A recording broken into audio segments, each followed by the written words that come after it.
شفاعة حسنة يكن له نصيب منها، ومن يشفع شفاعة سيئة يكن له كفل منها، وكان الله على كل شيء مقيتا.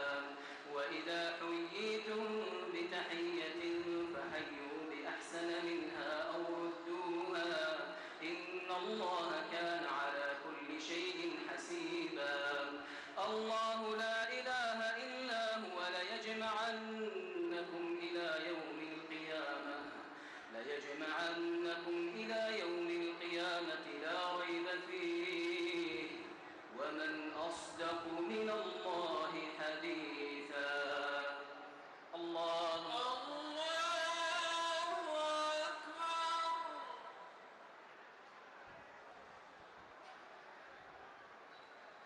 سمع الله لمن حمده. ربنا ولك الحمد.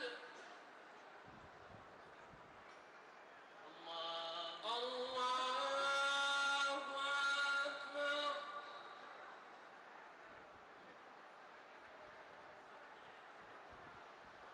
الله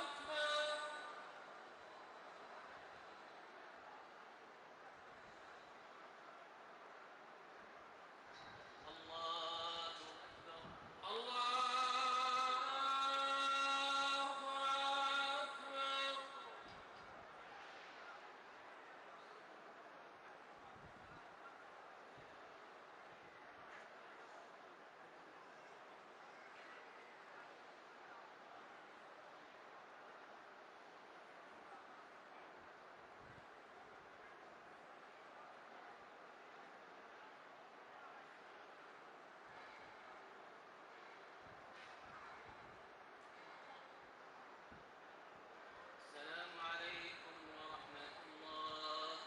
السلام عليكم ورحمة الله. السلام عليكم ورحمة الله. السلام عليكم ورحمة الله.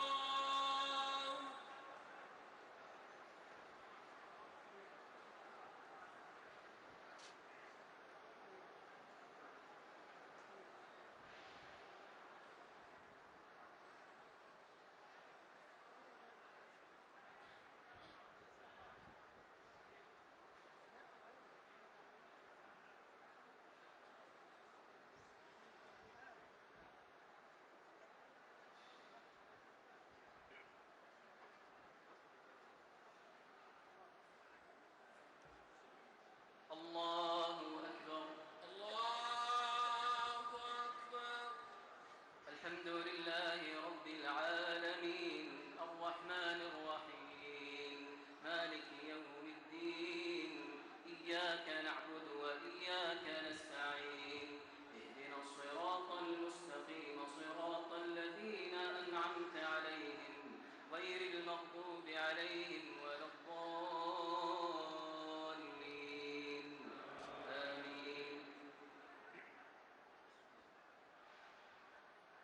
سبح اسم ربك الأعلى الذي خلق فسوى والذي قدر فهدى والذي أخرج المرعى فجعله غثاء أحوى سنقرئك فلا تنسى إلا ما شاء الله إنه يعلم الجهر وما يخفى ونيسرك لليسرى فذكر إن نفعت الذكرى سيذكر من يخشى ويتجنبها الأشقى الذي يصلى النار الكبرى ثم لا يموت فيها ولا يحيا قد أفلح من تزكى وذكر اسم ربه فصلى بل تؤثرون الحياة الدنيا والآخرة خير وأبقى إن هذا لفي الصحف الأولى صحف إبراهيم وموسى. الله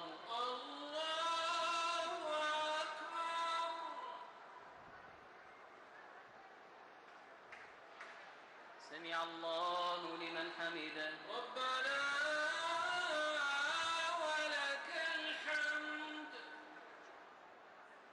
الله الله أكبر.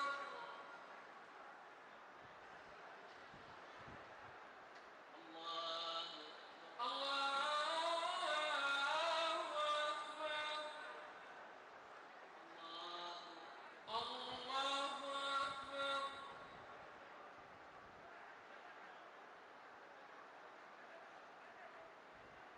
الله أكبر. الله أكبر. الحمد لله رب العالمين الرحمن الرحيم مالك يوم الدين إياك نعبد وإياك نستعين اهدنا الصراط المستقيم صراط الذين أنعمت عليهم غير المغضوب عليهم ولا الضالين آمين. قل يا أيها الكافرون لا أعبد ما تعبدون ولا أنتم عابدون ما أعبد ولا أنا عابد ما عبدتم ولا أنتم عابدون ما أعبد لكم دينكم ولي دين. الله أكبر.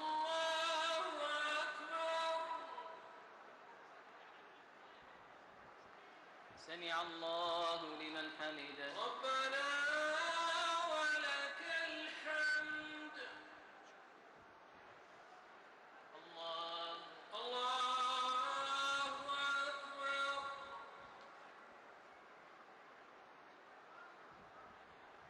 الله الله أكبر. الله الله أكبر.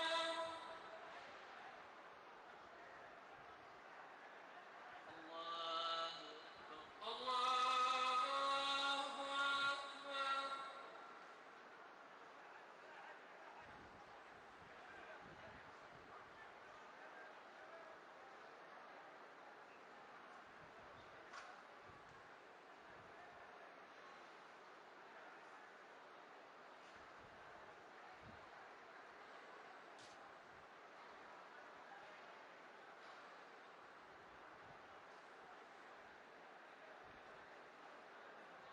السلام عليكم ورحمة الله.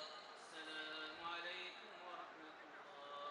السلام عليكم ورحمة الله. السلام عليكم ورحمة الله.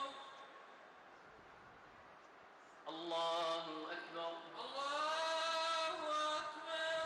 الحمد لله رب العالمين الرحمن الرحيم مالك يوم الدين إياك نعبد وإياك نستعين اهدنا الصراط المستقيم صراط الذين أنعمت عليهم غير المغضوب عليهم ولا الضالين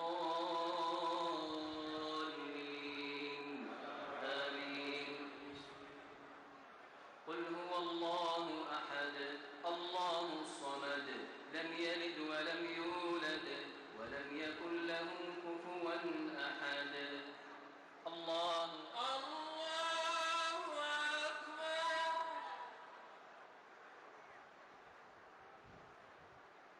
سمع الله لمن حمده. ربنا ولك الحمد. اللهم إنا نستعينك ونستهديك ونؤمن بك ونتوكل عليك ونثني عليك الخير كله نشكرك ولا نكفرك ونخلع ونترك من يفجرك. اللهم إياك نعبد ولك نصلي ونسجد وإليك نسعى ونحفد نرجو رحمتك ونخشى عذابك نرجو رحمتك ونخشى عذابك إن عذابك الجد للكفار ملحق. اللهم يا رب جبرائيل وميكائيل وإسرافيل يا فاطر السماوات والأرض يا عالم الغيب والشهادة تحكم بين عبادك فيما كانوا فيه يختلفون اهدنا لما اختلف فيه من الحق بإذنك إنك تهدي من تشاء إلى صراط مستقيم اللهم اهدنا فيمن هديت وعافنا فيمن عافيت وتولنا فيمن توليت وبارك لنا فيما أعطيت واصرف عنا برحمتك شر ما قضيت إنك تقضي ولا يقضى عليك إنه لا يذل من واليت ولا يعز من عاديت تباركت ربنا وتعاليت تباركت ربنا وتعاليت لك الحمد حتى ترضى ولك الحمد إذا رضيت ولك الحمد بعد الرضا لك الحمد كالذي نقول وخيرا مما نقول ولك الحمد كالذي تقول اللهم اقسم لنا من خشيتك ما تحول به بيننا وبين معصيتك ومن طاعتك ما تبلغنا به جنتك ومن اليقين ما تهون به علينا مصائب الدنيا ومتعنا اللهم بأسماعنا وأبصارنا وقواتنا أبدا ما أبقيتنا واجعله الوارث منا واجعل ثأرنا على من ظلمنا وانصرنا على من عادانا ولا تجعل مصيبتنا في ديننا ولا تجعل الدنيا أكبر همنا ولا مبلغ علمنا ولا إلى النار مصيرنا واجعل اللهم الجنة هي دارنا وقرارنا برحمتك وفضلك وجودك يا أرحم الراحمين إلهنا مولانا سيدنا خالقنا اللهم كما جمعتنا في حرمك المبارك فاجمعنا في دار كرامتك من غير حساب ولا عذاب من غير حساب ولا عذاب من غير حساب ولا عذاب مع آبائنا وأمهاتنا وأزواجنا وذرياتنا وإخواننا وعلمائنا وولاة أمرنا برحمتك وفضلك وجودك ومنتك يا أرحم الراحمين اللهم اغفر للمسلمين والمسلمات والمؤمنين والمؤمنات الأحياء منهم والأموات اللهم اغفر لموتى المسلمين الذين شهدوا لك بالوحدانية ولنبيك بالرسالة وماتوا على ذلك اللهم اغفر لهم وارحمهم وعافهم واعف عنهم وأكرم نزلهم ووسع مدخلهم واغسلهم بالماء والثلج والبرد ونقهم من الذنوب والخطايا كما ينقى الثوب الأبيض من الدنس اللهم اغفر لآبائنا وأمهاتنا كما ربونا صغارا اللهم من كان منهم حيا فأطل في عمره وأحسن في عمله واختم لنا وله بخاتمة الإحسان ومن كان منهما ميتا فأنزل على قبره شآبيب الرحمات اللهم افسح له في قبره مد بصره اللهم افتح له بابا إلى الجنة اللهم واجمعنا به في الجنة برحمتك وفضلك يا أرحم الراحمين اللهم يا ذا الجلال والإكرام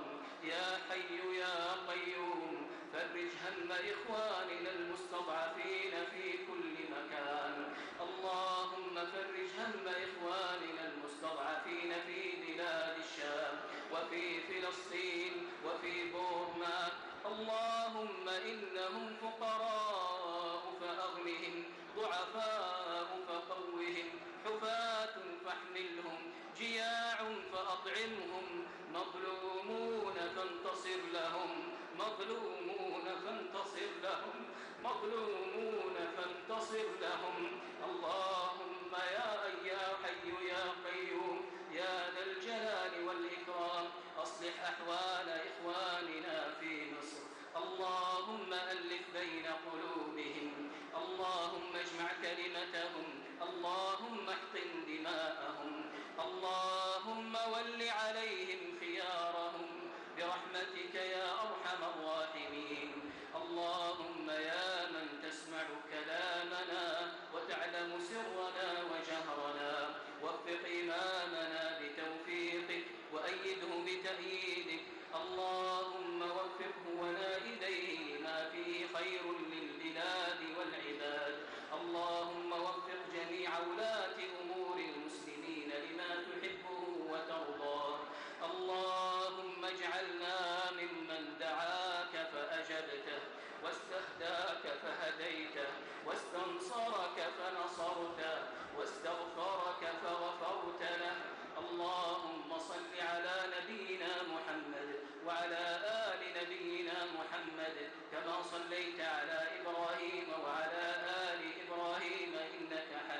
वालेकुम। मैं ज़ेबी ज़ुबैर एक बार फिर हाजिर हूँ आपका अपना प्रोग्राम अक्सर रसोई लेकर।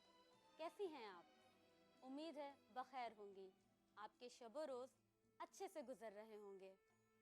आज बहुत पशोपश में हूँ। रात के खाने पे कुछ मेहमान आ रहे हैं। समझ में नहीं आ रहा क्या बनाऊँ। क्यों ना कुछ नया बनाया जाए, खाने को एक नया रंग दिया जाए। बनाते हैं येलो ग्रेवी का चिकन इन गार्लिक अरोमा। चलिए आइए बनाया जाए। नाम बनाते बनाते दे देंगे।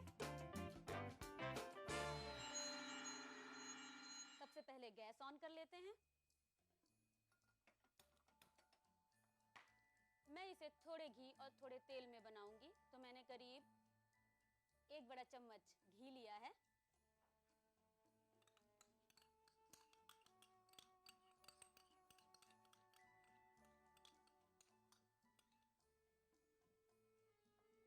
और करीब आधा कप तेल।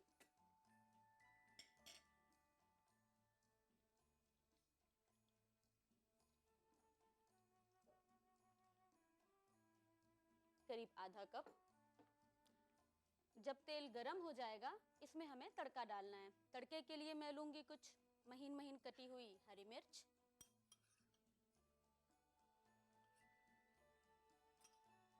और गार्लिक अरोमा है तो महीन महीन कटे हुए गार्लिक से फ्लेवर ज़्यादा अच्छा आएगा। ये आप करीब 1 बड़ा चम्मच ले लीजिए।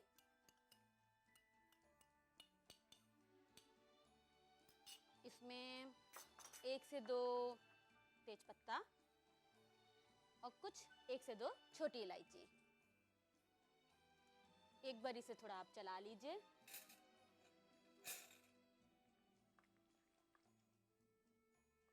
जब आपके लहसुन का कलर थोड़ा बदलने लगेगा, तब हम इसमें डालेंगे अपनी कटी हुई प्याज। देखिए लहसुन की एक खुशबू भी आना शुरू हो चुकी है और इसने रंग बदलना भी शुरू कर दिया है। तो डालते हैं प्याज, क्योंकि प्याज के साथ भी लहसुन फ्राई होता रहेगा। प्याज मैंने ली है तकरीबन 1 बड़े साइज की, जो महीन महीन काट लिया है।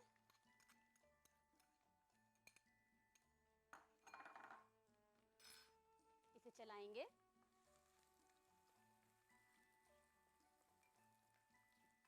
इसको हल्का गुलाबी होने तक हमें फ्राई करना है। गैस थोड़ा तेज कर लीजिए।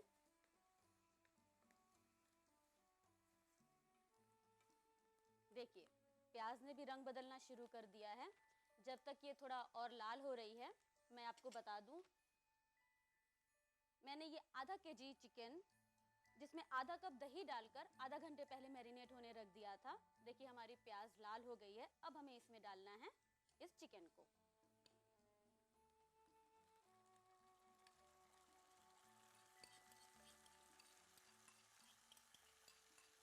इसे मिक्स करना है।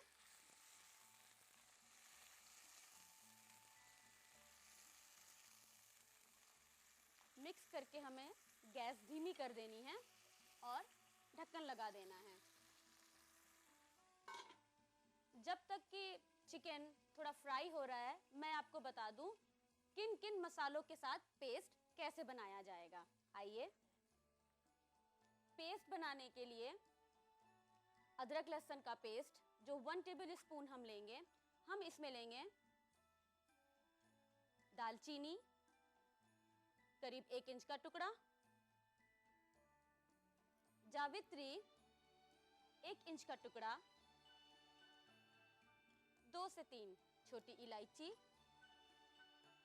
1 से 2 लौंग, 1 से 2 काली मिर्च, करीब 1 टीस्पून खसखस,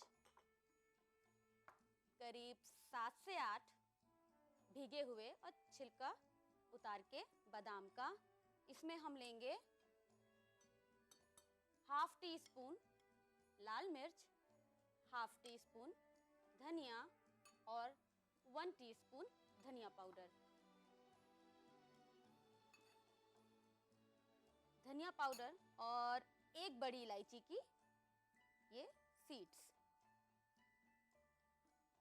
इसमें हमें डालना है तकरीबन एक छोटे साइज की तली हुई प्याज का पेस्ट। इन सारी चीज़ों को आपको एक साथ ग्राइंडर में थोड़ा सा पानी डालकर पेस्ट बना लेना है। मैंने पहले से पेस्ट बना के रखा हुआ है, मैं दिखाती हूँ। देखिए मैंने पहले से पेस्ट बना के रखा हुआ है। आइए इसे चिकन में डालते हैं। चिकन को एक बार चला लें। बहुत ज़्यादा चिकन को फ्राई नहीं करते हैं वरना उसका जूस खत्म हो जाता है। अब हम इसमें मसाला डाल देंगे।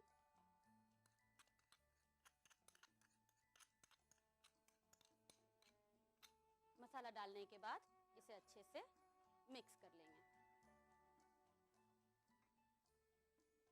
आप देख सकते हैं कितना खूबसूरत येलो कलर आ चुका है। इसको चलाएंगे और इसमें गार्लिक का फ्लेवर भी बहुत अच्छे से उभर कर आ रहा है।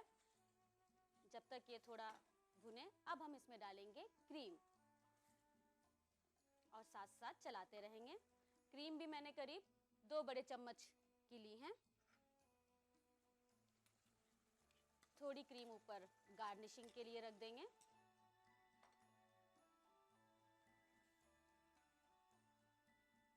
और अच्छे से मिक्स करेंगे। इसको तब तक चलाते रहना है जब तक कि तेल अच्छे से नज़र ना आने लगे। इसको थोड़ी देर ढक दीजिए कि ये अच्छे से भुन जाए और तेल आ जाए ऊपर। चलिए देखते हैं चिकन का क्या हाल है। देखिए चिकन में और खूबसूरत कलर आ गया पीला, क्योंकि मैंने जो इसमें क्रीम डाली थी उसने इसके कलर को एक अलग रंग दे दिया है। इतना खूबसूरत रंग देखकर कुछ नया सा नाम देने का दिल चाह रहा है। क्या दूं? चलिए जब तक बना रही हूँ मैं और सोचती हूँ। देखें अभी इसमें तो बहुत कुछ और जाना है। इसमें अब आप थोड़ा नमक डाल लीजिए।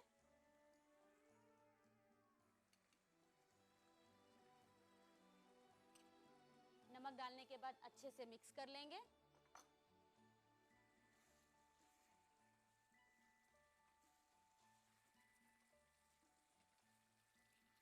आप देखिए तेल बिल्कुल किनारे से बहुत अच्छे तरीके से दिखना शुरू हो गया है। इसका मतलब हमारा मसाला भूनना शुरू हो गया है।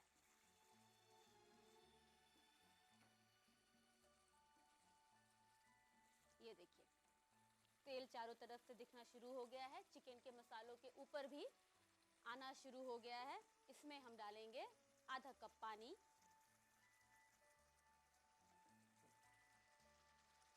आधा कप पानी और फिर मिक्स करेंगे।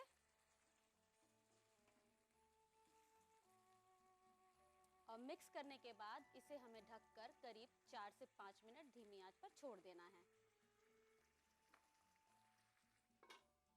चलिए जब तक चिकन पक रहा है कुछ गार्निशिंग के लिए देख लेते हैं। गार्निशिंग के लिए मैंने बहुत ज़्यादा चीज़ें नहीं ली हैं। मैं क्रीम और महीन महीन हरी मिर्च से ही गार्निशिंग करूँगी।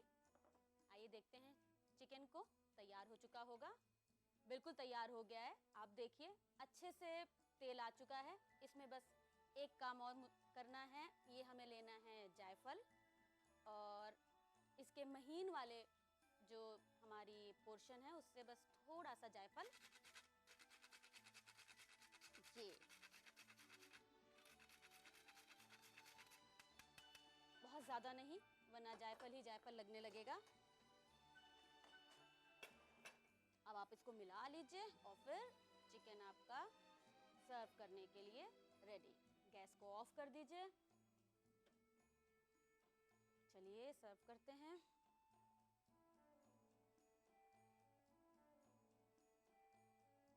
ये देखिए कितना खूबसूरत पीला पीला रंग आपको दिख रहा है इसका। ये आइए इसको थोड़ा सा, तो चलिए इसको थोड़ा सजा लेते हैं। ये तैयार हो चुका है। सजाने के लिए मैं क्रीम लूँगी। आप हमेशा क्रीम डालने से पहले अच्छे से इसको थोड़ा चम्मच से चला लीजिए। अब ये देखिए आप पीली ग्रेवी वाइट क्रीम, बहुत सजाना नहीं है, रफली, और सबसे ऊपर हरी मिर्च, ये बहुत फैलाते हुए नहीं, बीच में। ये देखिए आप, मैंने इसे नाम अभी तक नहीं दिया था, बनाते बनाते मुझे बहुत अच्छा एक नाम याद आया। तो जो हमारी मेहमान आ रही हैं उनका नाम है मुमताज़, तो ये चिकन मैंने उन्हीं के लिए बनाया है, तो क्यों ना मैं इस चिकन का नाम ही चिकन मुमताज़ रख दूं। अच्छा लगा ना नाम आपको? जी, उम्मीद है आप